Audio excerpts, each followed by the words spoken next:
We're back. This time we're going to be working on the RX7.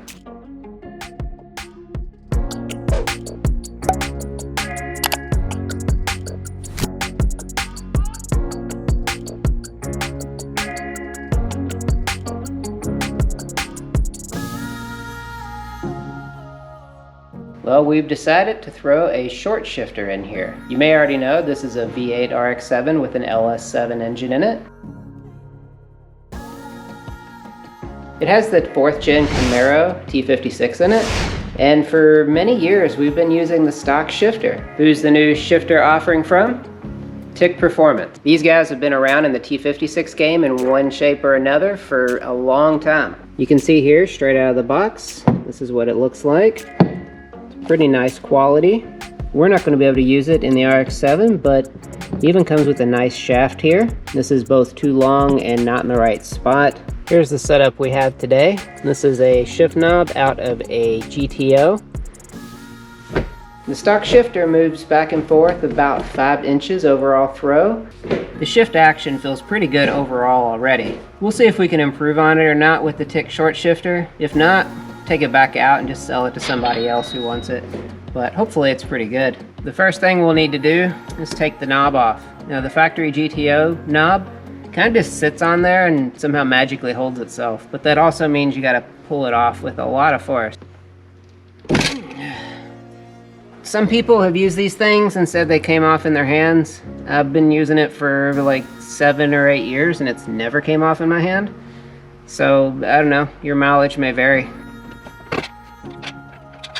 I'm just gonna let it hang off to the side right here. You can see that there is an adapter welded up that puts this thing strategically in the right place. Once we get it out of the car, I'll show you a little more here and tell you how to recreate this.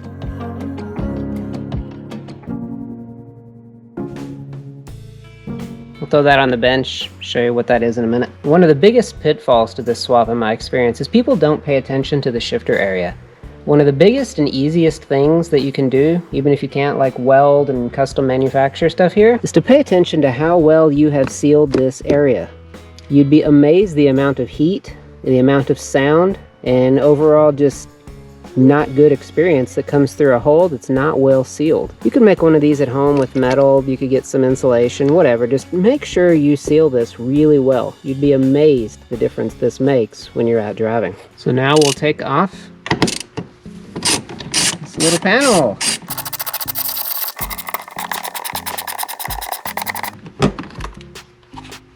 And it's off. That is a tight fit.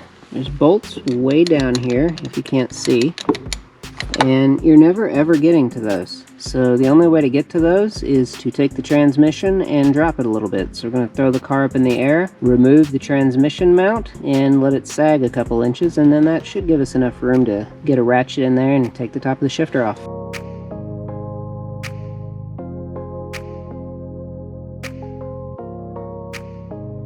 So the car is up in the air.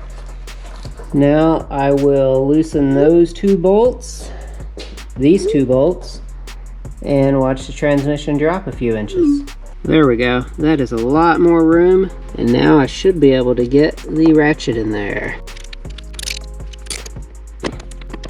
We've got all 4 bolts out.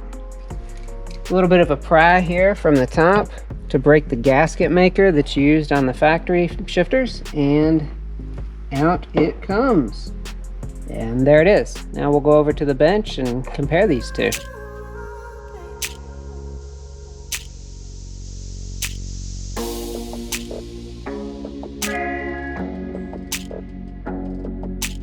The one on the left is the one that came out, and the one on the right is the new TIC unit. But it looks like the one on the left is a little bit longer over here than the one on the right. If we move up a bit, what's interesting is this one is actually angled way over to the left. This is completely straight up and down. So if we zoom out here, you can kind of see the difference. That's probably going to make a difference when it comes time to put the shifter in. From the top view, they look like they're about in the same spot in terms of front to back, which isn't too surprising. They look like they're about in the same spot left to right, which is also not surprising. Now, straight from TIC, this shaft would go into here like that, and it screws in, and it would be hanging to the left.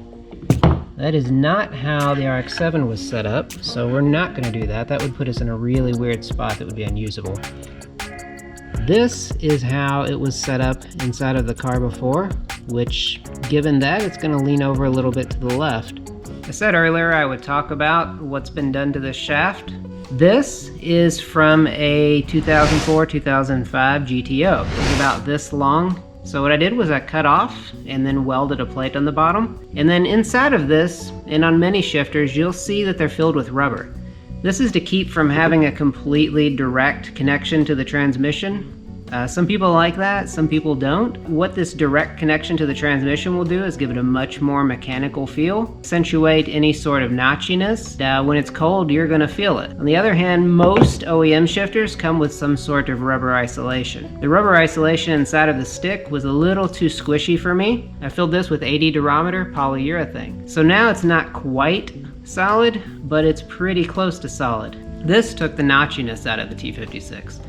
My hope is with the short shifter we'll continue to have no notchiness but still have a pretty overall direct feel. It would almost be irresponsible of me to not remind you to get one of these copper shift bushings. These tighten up the overall shift feeling. They're pretty cheap, and while you're in there they're super easy to do. The easiest way to change this is to knock this little pin out from the top, slide it out of your transmission, and then take it to the workbench and mess with it from there. Depending on the quality of bushing you get, you may or may not need to JB weld this thing in place. Really depends on how well they machined it and how tight the fit is. You'll be able to tell because if it easily comes out, yours is too loose and you need to JB weld that thing in there. Yeah, we'll just tap this pin in and boom, the little shifter thing is in there. And now we're ready to continue our installation. Raise the transmission and see where this sits.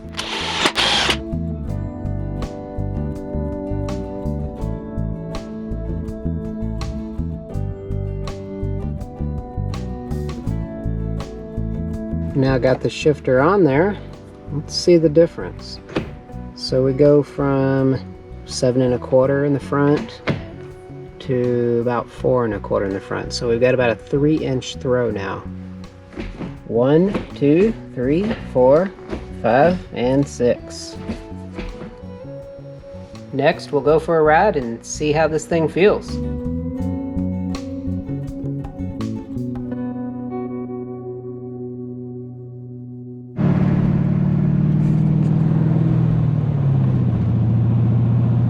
So I just got out here with the shifter, guys, and holy crap, this thing feels amazing. I am loving this thing. I think it's a combination of both the tick short shifter as well as just throwing some polyurethane into that shifter. It does not have the typical T56 notchiness, but it feels freaking amazing. Check it out, I'll go ahead and shift with you.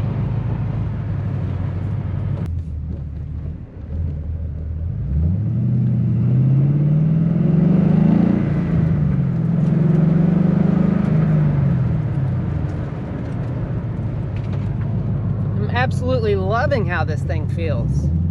This is the shift feeling I've wanted in the LS FD since I got the thing swapped. It just never felt quite right. Tick plus polyurethane, that is the ticket. Holy crap.